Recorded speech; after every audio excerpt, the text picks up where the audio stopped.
Now, the federal government, state and local government have been called upon to adopt and implement a legal framework that will guarantee and protect the safety of civilians.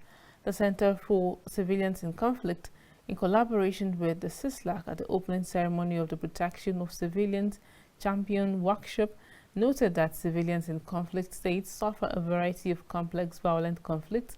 Hence, government needs to have a legal framework that can guarantee and protect the safety of the citizens in Nigeria.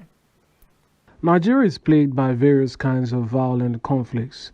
These conflicts include ethnic, religious, amongst others. In its efforts to prevent and address civilian harm, the Center for Civilians in Conflict, in collaboration with the Civil Society Legislative Advocacy Center, came up with a legal framework called Protection of Civilians. At the opening ceremony of the Protection of Civilians campaign workshop, the country director, Civic Benson Olubo, noted achievements recorded in pursuit of his mandate.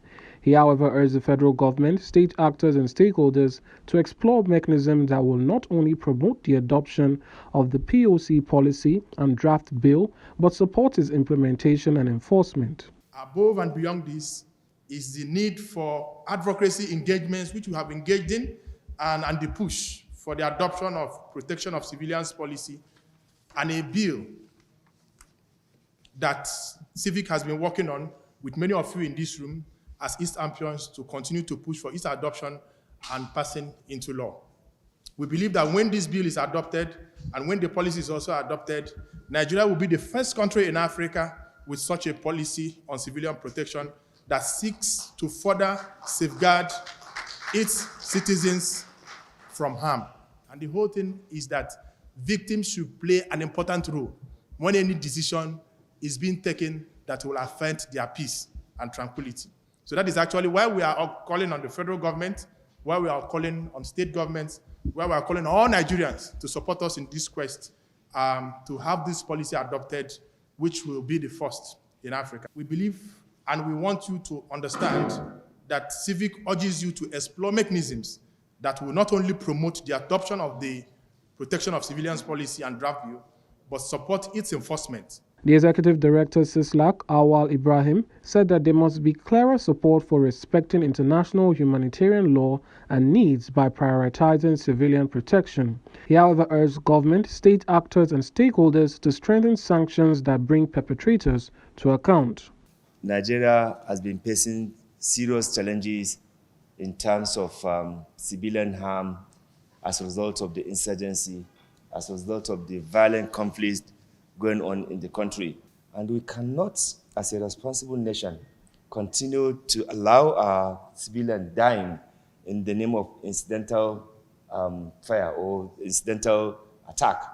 I think it is important that we have a legal framework that can guarantee and protect the safety of the civilian in armed conflicts in Nigeria. Thousands, of innocent people took away their belongings, burned their communities. Now we are saying that they have repented and you have released them. It never worked that way. I don't know where the people who study peace and conflict in the government that are allowing this kind of thing to happen. We need to change the way and manner in which we are actually creating another round of, perpetual violence in our communities. The representative of the European Union and the representatives of the Executive Director, National Human Rights Commission, also disclosed support and contributed to establishing a safe and secure environment. The National Human Rights Commission notes that there is the need for concerted efforts to prioritize the protection of civilians during armed conflicts, thereby ensuring that their rights are guaranteed.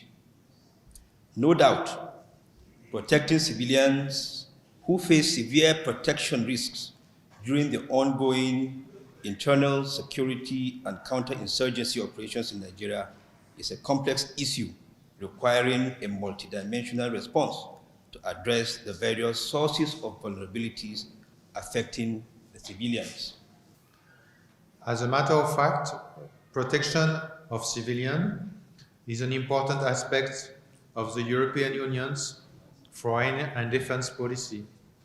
We are pleased to have funded this initiative, and we intend to continue to do so in the future to better support the Nigerian government on projects and programs that contribute to the protection of civilians. With a framework like the protection of civilians when adopted, Nigeria will be the first country in Africa with such a policy that seeks to further safeguard its citizens from harm.